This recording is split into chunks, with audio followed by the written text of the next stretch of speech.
राधे राधे दोस्तों, आप सभी का स्वागत है मेरे YouTube चैनल में। आज की वीडियो में मैं आपको राधा रानी की अष्ट सखियों के नाम और उनकी सेवा के बारे में बताऊंगी। यूँ तो राधा रानी की अनेक सखियाँ थी, पर उन अनेक सखियों में उन्हें अष्ट सखियाँ थी प्रिय थी। अष्ट सखियाँ राधा रानी के साथ साथ ठाकुर जी को भी अत्यंत प्रिय थी। ये सखियाँ राधा रानी का विशेष ख्याल रखती थी। श्री राधा रानी और प्रभु श्री कृष्ण की दिव्य लीलाओं में हमें अष्ट सखियों का भी उल्लेख मिलता है। ये सखियाँ राधा कृष्ण के दिव्य प्रेम और रासलीला का विस्तार करती है और उनकी हर लीला में महत्वपूर्ण भूमिका निभाती है। ये सभी अष्ट सखियाँ राधा रानी के ही विभिन्न अंश मानी जाती है, जो विशेष गुणों से युक्त थी। ये संगीत और प्रकृति के रहस्यों का गहरा ज्ञान रखती थी। कमल के 8 दलों के रूप में अष्ट सखियाँ आज भी ब्रज में विराजमान हैं। वृंदावन में अष्ट सखी मंदिर भी है, जो इन सखियों और राधा कृष्ण की दिव्य लीलाओं को समर्पित है। तो आइए जानते हैं श्री रानी की अष्ट सखियों के बारे में। ललिता सखी का जन्म ऊंचा गांव बरसाना में हुआ। ये अष्ट सखियों में से एक है और इन्हें प्रधान सखी माना जाता है। राधा रानी और प्रभु श्री कृष्ण की दिव्य लीलाओं में इनकी सहचरी है। ललिता सखी राधा कृष्ण के दिव्य प्रेम और सेवा का एक महत्वपूर्ण पहलू है, जो भक्ति आनंद का प्रतीक है। वे संगीत और नृत्य में निपुण हैं और हमारी राधा रानी और श्री कृष्ण को नृत्य और संगीत सिखाती है।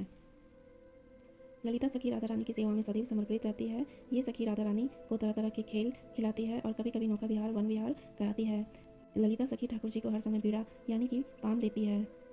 इनकी जयंती राधाष्टमी से ठीक एक दिन पहले ललिता सप्तमी को मनाई जाती है। विशाखा सखी का जन्म कमई गांव बरसाना में हुआ। ये अष्ट सखियों में से एक है, जो अत्यंत प्रिय, बुद्धिमान और चंचल स्वभाव की है।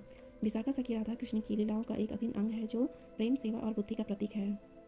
विशाखा सखी राधा कृष्ण को वस्त्र, आभूषण और चंदन सेवा प्रदान करती है। ये सखी संवाद और सलाह देने में निपुण है। विशाखा सखी प्रभु श्री कृष्ण को चुटकुले सुनाती है और उन्हें हंसाती है।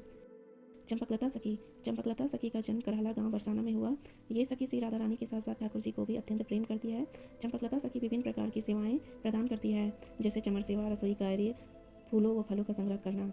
ये सखी अपनी बुद्धिमत्ता, कूटनीति और उत्कृष्ट पाक कला के लिए जानी जाती है। चित्रा सखी, इनका जन्म चिकसोली गांव बरसाना में हुआ। ये राधा रानी जी की प्रिय सखी है, जो कला, सौंदर्य, संवाद और सेवा के माध्यम से ब्रज में महत्वपूर्ण भूमिका निभाती है। ये बचपन से ही चित्रकारी में कुशल है। चित्रा सखी अनेक देशों की सांकेतिक भाषाओं का ज्ञान रखती है और उनका प्रयोग करती है। इनमें एक और विशेषता थी कि ये राधा रानी के मन की बात बिना कहे समझ जाती और उनकी इच्छा पूरी करती। तुंगविद्या सखी का जन्म डबाला गांव बरसाना में हुआ। ये सखी संगीत, शास्त्र और वीणा वादन में निपुण थी। तुंगविद्या सखी राधा कृष्ण के युगल दरबार में नृत्य तथा गायन करती थी। इंदुलेखा सखी का जन्म सुनेरा गांव बरसाना में हुआ। ये सखी हस्तरेखा, सामुद्रिक शास्त्र, रत्न विज्ञान और नागवशीकरण विद्या की ज्ञाता थी। इंदुलेखा सखी राधा और कृष्ण के बीच प्रेम संदेशों का आदान प्रदान करती थी। रंगदेवी सखी का जन्म सुनेरा गांव बरसाना में हुआ। ये सखी राधा कृष्ण की प्रेम लीलाओं में रंग और उल्लास भरने वाली श्रृंगार और सौंदर्य की प्रतीक थी। इनकी सेवा में मुख्य रूप से राधा रानी जी के नैनों में काजल लगाना तथा उनके वस्त्र और आभूषण सजाना शामिल है। सुदेवी सखी जो कि रंगदेवी सखी की जुड़वा बहन है और अष्ट सखियों में एक है। ये सबसे छोटी सखी है और इनका जन्म सुनहरा गांव बरसाना में हुआ। सुदेवी सखी राधा कृष्ण को सुगंधित जल, पेय पदार्थ आदि अर्पित करती है, खासतौर से रासलीला के बाद।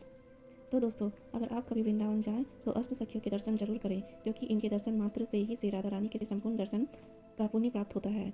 अगर वीडियो अच्छी लगी हो तो लाइक, शेयर और सब्सक्राइब करें। राधे राधे।